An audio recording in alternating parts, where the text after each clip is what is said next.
welcome to the Above Average Podcast. I'm your host, Lake, and with me, as always, is my co-host, Tanim. Howdy. So today we're going to have some travel advice for the Italian city of Florence. Just going to do a quick top 5 things to see, things that I think are worth seeing. Bearing in mind, I'm an art nerd, and yeah.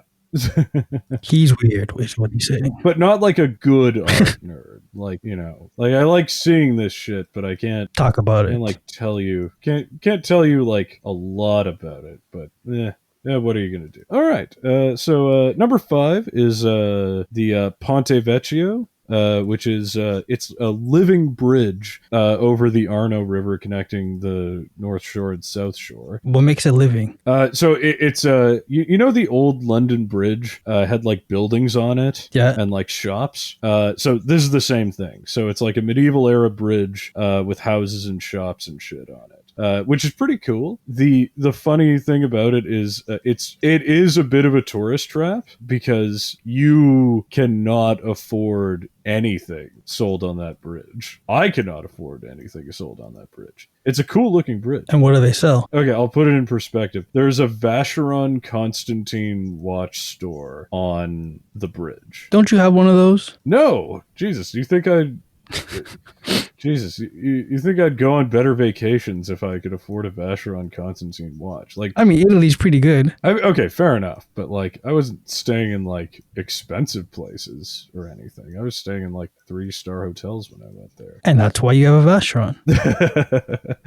Oh my god. So yeah, for those of you who don't know, Vacheron Constantine watches, like the lowest Vacheron Constantine costs as much as like the most expensive Rolex. Or that might be an exaggeration, but like, yeah, Vacheron Constantine watches start at like $30,000 and go up to like 200,000. Like they're very, very expensive watches. Nice. Like, I think they're made by the same company that does Schaffhausen. Anyway, you cannot afford one. Like I don't care how much money you make, you cannot afford a Vacheron Constantine watch. Elon Musk can't afford a Vacheron Constantine watch. Take that, Twitter. Spent too much on Twitter. So yeah, interesting place to see, and definitely go see it, but you cannot buy anything. You cannot afford anything on that bridge. There's also a Rolex store. Number 4 is the classic Santa Maria del Fiore, or the Duomo, the big church in the center of Florence. Not a very original one, but I promise you it's the most beautiful church I've ever seen on the exterior. The exterior of the church is like nothing you've ever seen before. It's so bright and colorful and detailed. Completely amazing. It's overwhelming how intricate and colorful and beautiful it is. It's one of the most amazing things you'll ever see. But the inside is trash? I mean, no, the inside is good. It's just it's harder to get in. It's much easier to just like, walk around the outside. Yeah. Like it's not that like the reason I'm like ragging, well, not ragging on the interior, is just that like the interior of St. Peter's Basilica is like the best I've ever seen. Blows it away. It's just that whereas like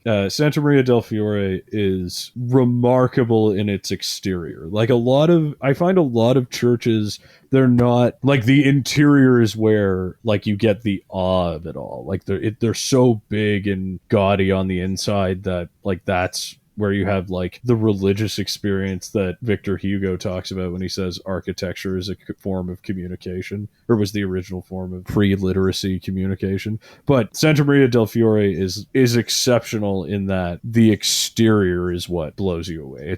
The exterior is the best exterior of any church I've seen ever. Cool. And not a very original choice, I know, but like it's pretty incredible. Number 3 is the PD Palace, which is the Medici Palace right on the south shore of, or across the Ponte Vecchio and on the south shore of the Arno.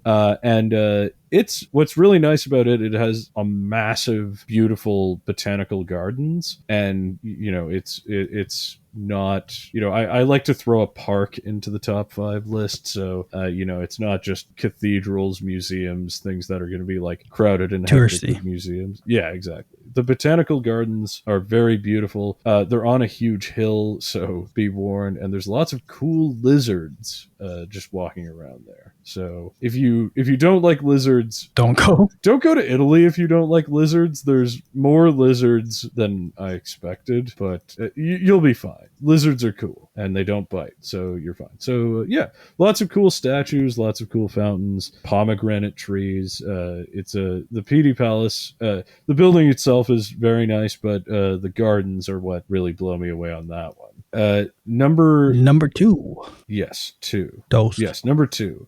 So this is kind of a joint one, but I'm going to say the Torre del Belvedere, which again pronouncing it wrong, and the Piazzale Michelangelo. So the Torre is like, it's a fortress that is on a hill on the south side of the Arno, which overlooks Florence. And up the hill, getting there, you can find Galileo's house, and there's also nearby a replica of the statue of Michelangelo's David. But in the fortress was free to go in. I think it's still free. There's a nice little cafe in the fortress, but what's really good there is the view. It's on a hill that overlooks the entire city, or at least the entire medieval city of Florence. And so you can see, the Cathedral of Santa Maria del Fiore, you can see the synagogue, you can see the Pitti Palace, you can see the Signoria, all just from the view of that fortress. And it's quite incredible. So definitely go to the Torre del Belvedere just for the view of Florence. It's quite a climb, but the view is definitely worth it. Work on those legs.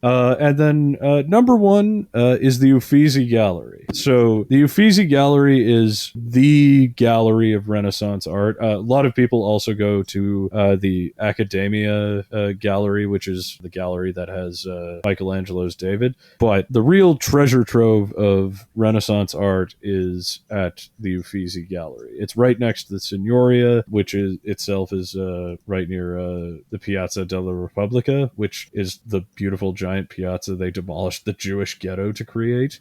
That's a tourist trap. Yeah, the Uffizi Gallery has every Ninja Turtle artist in it. So nice. but seriously, it's quite an incredible gallery.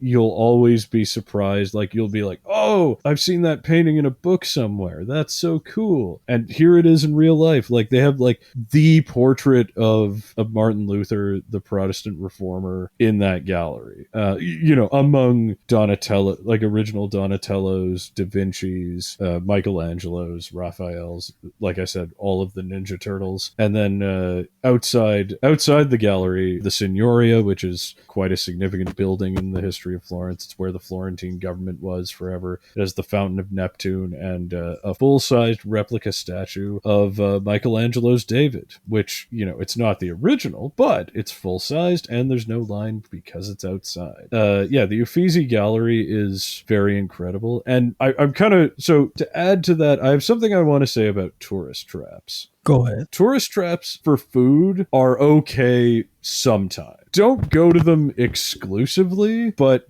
people have this whole thing like, oh, that's a tourist trap, don't eat there. The reality is like, if you want to eat at food outside at the Piazza del Signoria, which is a cool experience, you have to eat at a tourist trap. There's no getting around it. Like, the restaurants are going to cater to tourists, but that's not always a bad thing, just in the sense that what you lose in quote unquote authenticity of food, you gain in, just the experience of eating outside in the Piazza of the Signoria. You have to make compromises on where you eat food in that sense. Like, if you want authentic Italian cuisine, generally speaking, you'd have to go far away from the things you'd want to see. As it happens, I do have a recommendation. The Quattro Leone, or the Four Lions, is a restaurant in Florence which serves Florence's signature dish, which is not what you'd necessarily expect from an Italian dish. Tiger? No, it's...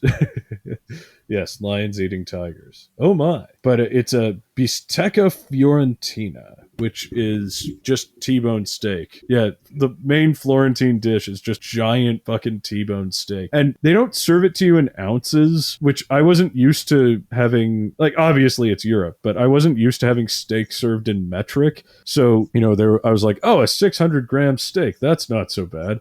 And then I did the math later and I was like, wait a minute.